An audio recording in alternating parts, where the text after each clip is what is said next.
ए भौजी का हो? एगो बात बताओ, पति से डलवाबू की देवर से? मैं देवर से डलवाऊंगी। मोरा डाले तो कुछ ना महसूस होखेला, देवर डाले तो मन खुश होखेला।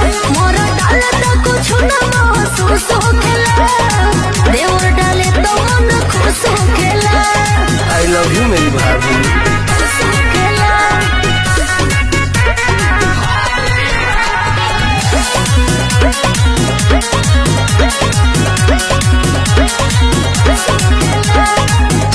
मर्द के दासा तू बिगाड़ देलू, मीडिया में हाला उखाड़ देलू।